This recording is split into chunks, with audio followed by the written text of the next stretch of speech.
Good day everyone and welcome back to the channel. So today we're going to be discussing One Piece chapter 1027 titled Danger Beyond Imagining.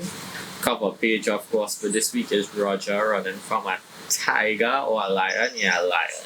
It's a lion. This was a fan request, so yeah, of course, spoiler warning because we'll be discussing the chapter. So let's jump into it.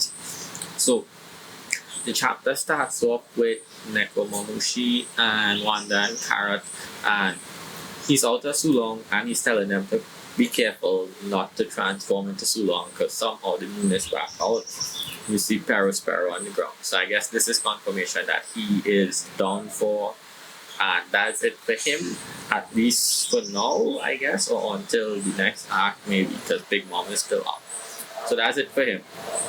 We then get Yamato looking at the sky, and she says that she read in Oden's logbook that when Roger and Whitebeard clashed, the same thing happened. Heavens would split. So we get a callback to that, and of course we recently saw it in the anime as well.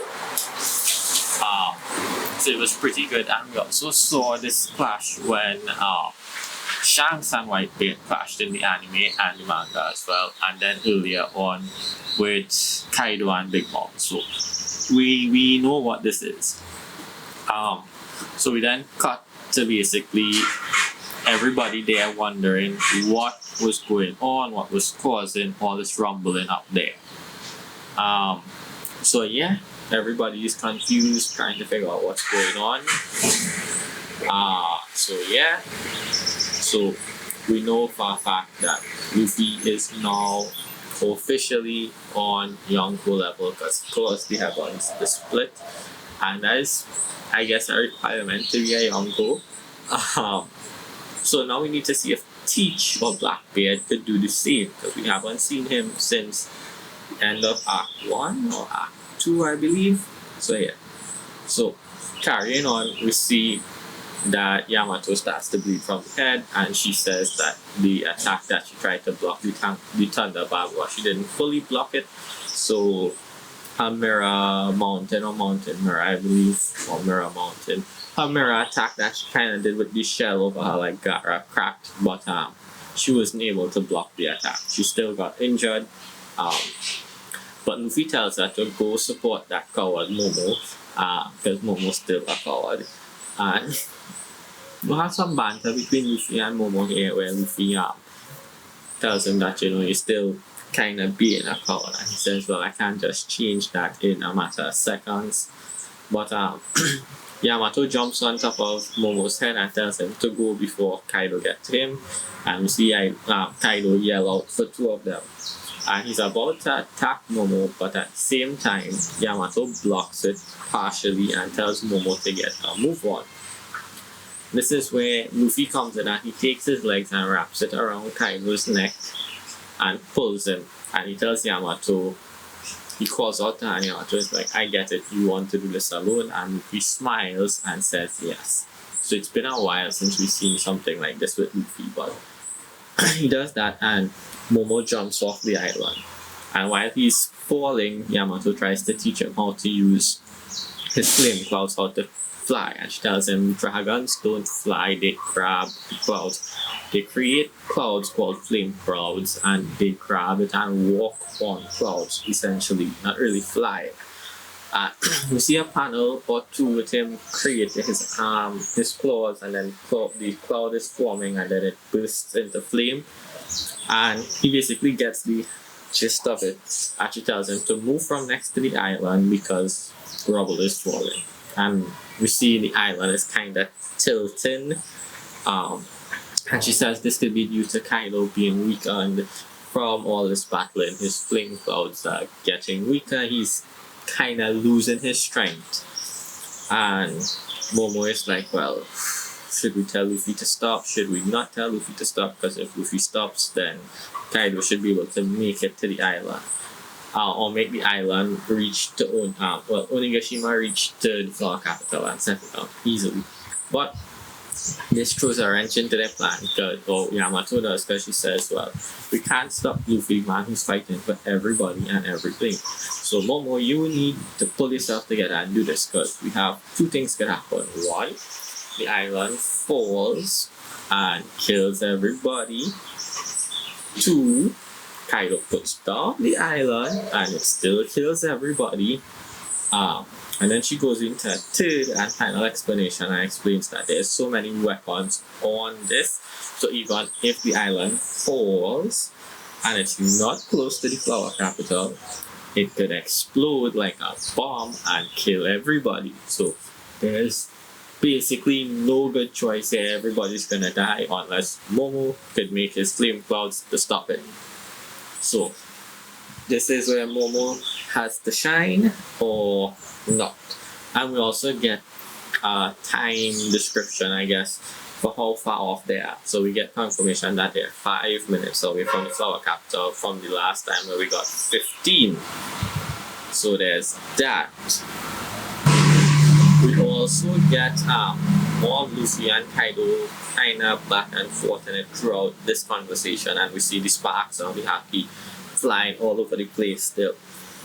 Now, after all of that whole first half, 3/4 of the chapter focusing on Momo learning to fly, Luffy and Kaido and all of that, we cut back into the life hall and we see King basically is on a tear in what seems to be his hybrid form, and his hybrid form is essentially him humanoid, but his arms are turning into the pterodactyl wings, and he's just sending out shockwaves indiscriminately and attacking everyone.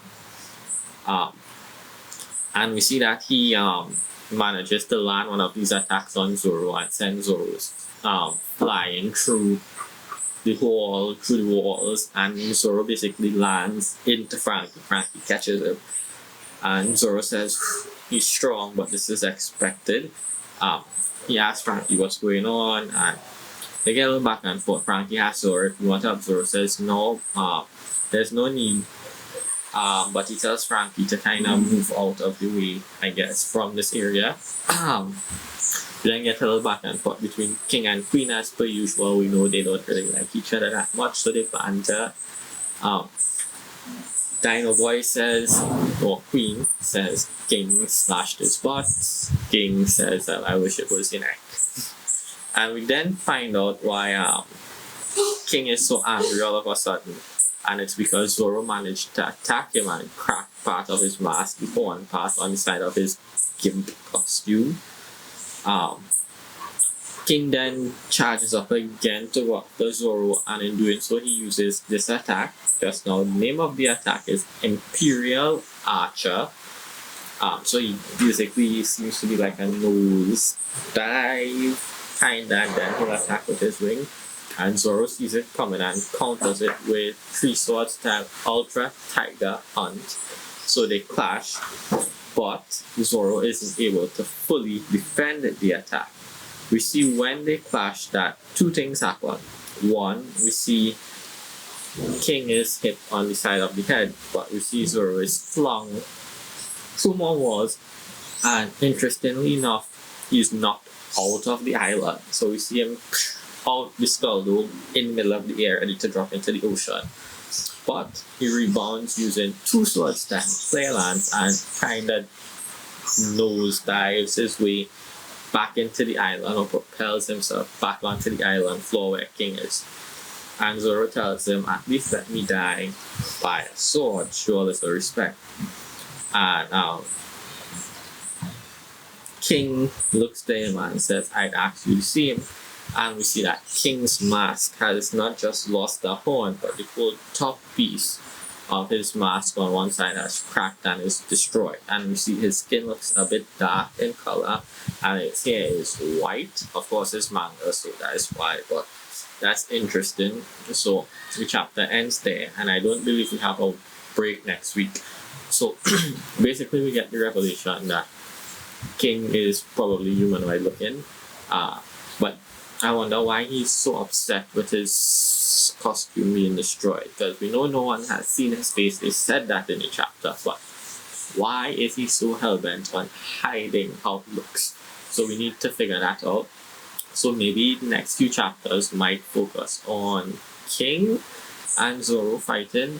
Or what I would say is we get one chapter of King and Zoro next week, and then they follow it with maybe Queen and Sanji again, and a back and forth with Luffy intermingling somewhere there, spread out throughout the Kaido. But yeah, so essentially now we know Momo has his time to shine. He has to save the island with his powers. People predicted that a long time ago as well. So good on you if you did. But Momo has to shine now. He has Yamato to guide him, and she's an expert on dragons because, of course, her dad is a dragon. She grew up with him, so she can teach him and guide him. And well, Luffy has to win. Luffy can split the skies now, so he is on Yonko level, hopefully. A lot of people still doubt his power because he barely escaped from Big Mom in the last arc. But we've seen a drastic improvement in his strength. It just went from here and it shot up. So let's see how that goes. But yeah, all in all, this was a good chapter. Good setup for things going on. I'm interested in seeing the rest of Zoro vs King.